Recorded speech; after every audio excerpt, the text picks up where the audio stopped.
السلام علیکم دوستو میں ہوں اسامہ افضل اور آپ دیکھ رہے ہیں میرا چینل اسامہ سپیکس۔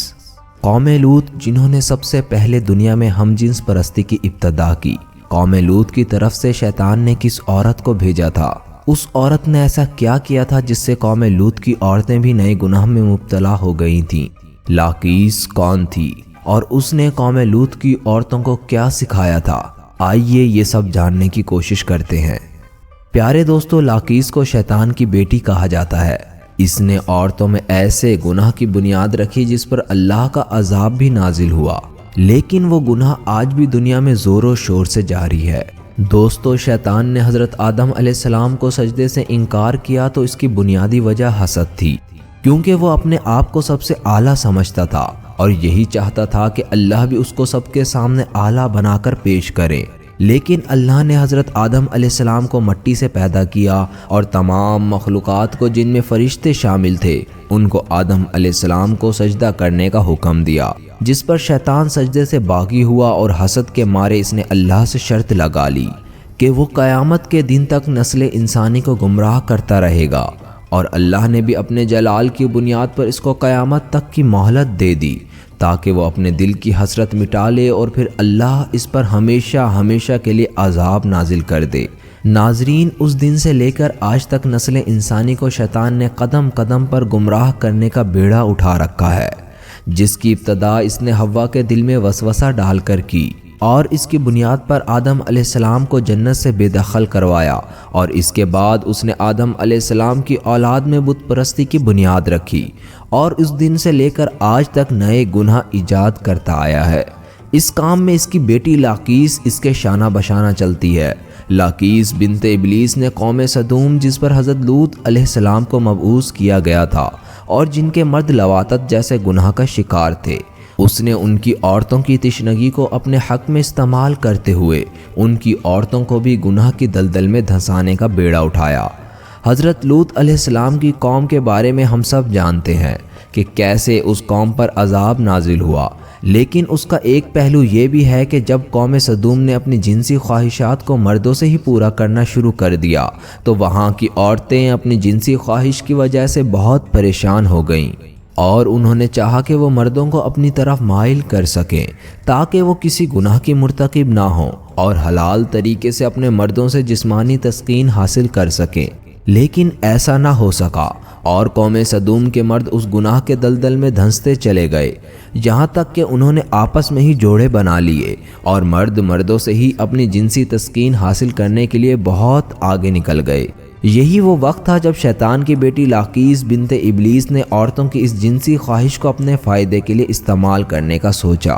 اور خود کو ایک امیر ترین خاتون اور خوبصورت روپ میں ان کے درمیان متعارف کروایا، اور ان کے درمیان وہی دکھڑے روئے کہ میرا خاوند ایک خوبصورت لڑکے کی صحبت کا شکار ہو چکا ہے اور مجھ سے منہ موڑ چکا ہے، نہ ہی وہ میری ضروریات کا خیال کرتا ہے اور نہ ہی مجھے وقت دیتا ہے۔ چونکہ یہ مسائل قوم سدوم کی عورتوں کے بھی تھے، اس لیے انہوں نے اس کی بہت آہو بھگت کی اور اس کے ساتھ ہمدردی اور غم خواری کا معاملہ کیا۔ جب اس نے قوم سدوم کی عورتوں میں ایک نمایاں جگہ بنا لی اور ان کا اعتماد حاصل کر لیا تو اس نے اس شہر کی سب سے با اثر اور امیر ترین اور خوبصورت خاتون کو آہستہ آہستہ اپنی باتوں میں پھسلانا شروع کر دیا کہ اگر مرد مردوں سے ہی اپنی جنسی تسکین حاصل کر سکتے ہیں تو ہم عورتیں بھی عورتوں سے ہی اپنی جنسی تسکین حاصل کر سکتی ہیں۔ جب قوم سدوم کی وہ عورت لاقیس کے اس فتنے کا شکار ہو گئیں تو اس کی مدد سے لاقیس نے باقی عورتوں کو بھی اس فتنے میں شامل کیا اور ان کو یہ کہا کہ وہ ایک دوسرے سے اپنی جنسی خواہش پورا کر سکتی ہیں۔ آہستہ آہستہ قوم سدوم کے مردوں کی طرح قوم سدوم کی عورتیں بھی اسی علت کا شکار ہو گئیں اور وہ مردوں سے بے نیاز ہو گئیں اور عورت سے ہی اپنی جنسی تسکین حاصل کرنے لگی۔ جس طرح قوم سدوم کے لوگ اس گناہ کا شکار تھے، اسی طرح اس گناہ کا شکار قوم سدوم کی عورتیں بھی ہو گئیں۔ جب قوم سدوم پوری طرح اس برائی کی دلدل میں دھس گئیں تب اللہ نے اس پر اپنی حجت کو پورا کرنے کے لیے، اپنی طرف واپس لانے کے لیے ان پر حضرت لوط علیہ السلام کو مبعوث فرمایا۔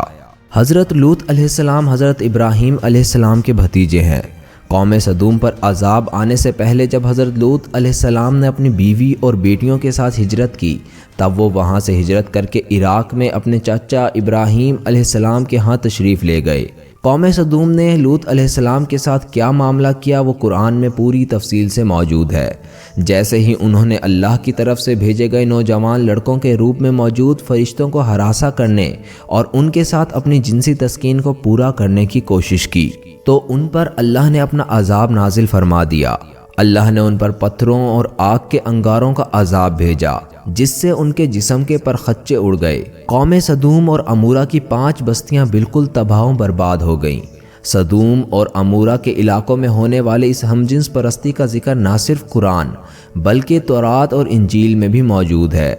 اس کے علاوہ عقائدی صحیفوں اور قدیم یونان کی تاریخی ریکارڈ میں بھی صدوم کے گناہ گار شہر کا ذکر ملتا ہے، جس کے مطابق صدوم اور عمورہ تاریخ انسانی کے وہ پہلے علاقے تھے جہاں سے ہم جنس پرستی کا آغاز ہوا تھا،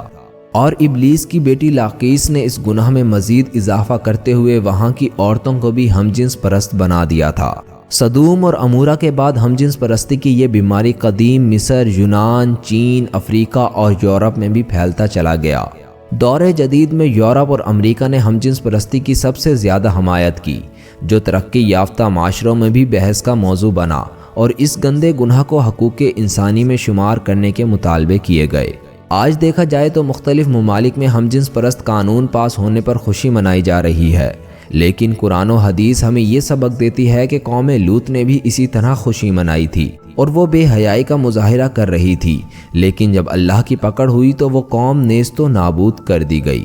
آخر میں اللہ سے دعا ہے اللہ ہمیں اپنے احکامات پر چلنے کی توفیق عطا فرمائے اور گناہوں سے ہماری حفاظت فرمائے، آمین۔